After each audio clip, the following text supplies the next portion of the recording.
Natanggong sulod sa selda sa kapulisan ang usa ka lalaki human matud pa kini masikop sa illegal drug buy-bust operation sa Purok Darussalam, Barangay Bawing, Jensan. Sumala sa record sa Tumbler Police Station, gihimo nila ang operasyon alas 10:15 sa buntag sa Pebrero 20. Misangko kini sa pagkasikop sa sospek nga giilang si Kim Avenido Sierra alias Kim, 26 anyos, laborer ug residente sa Purok C, Upper London, Barangay Bawing.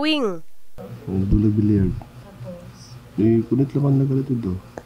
Ba't di kung kadumdum, kung asa ito nga gila rin, sa gitabunan mga anak matulit. Tingala na lang ko pagkapuntag. Nana ko sa...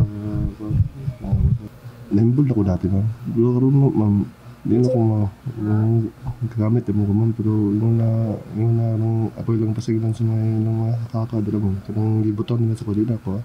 Aminado si Kim nga napriso na siya kaniadtong tuig 2018 ug nakagawa sa tuig 2021 gumikan sa kasong may kalabutan gihapon sa illegal nga droga. Samtang ang inahan sa sospek nga si alias Emily naghilak tungod kalit lang matud pa nga gikuha sa ilahang lugar ang iyang anak kaniadtong gabii sa Pebrero 19 samtang nagdula kini og bilyard dayon gipasakay sa usa ka sakyanan. Halos dili matud pa niini madawat ang dili hustong pagdakop sa iyang anak unya gikulata. Kay ako okay naman sa ko nagamit man ka mo okay lang mapriso. Pero dili lang po nga yung na bias ang pang-gobyerno jud bias. Hindi na pwede. Upat ka sa ako, kibutang, asa man taon siya magpalit na. Wala man ganun na isang, gapon na ngayon ang 20 kay pat sigarilyo. Nahiupat ka sa ako, ng mga paraphernalyas.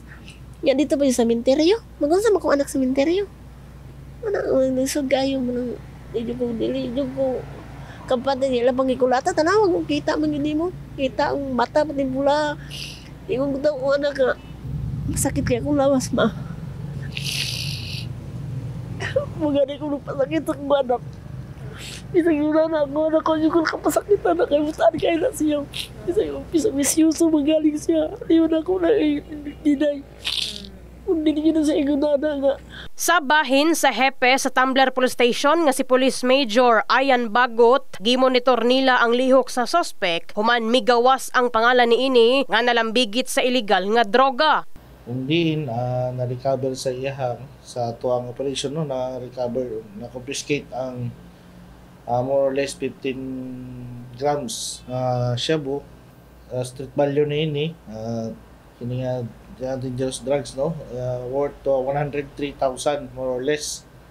So ang kini ato ang pagkanda ko ba ni Siyaha is in relation niya pon sa continuous nga anti-illegal drugs operation against sa mga taong nga nagabaligya o nga nagapadayon niya pon nga pamaligya o mga illegal nga droga dili lamang sa atong lugar no.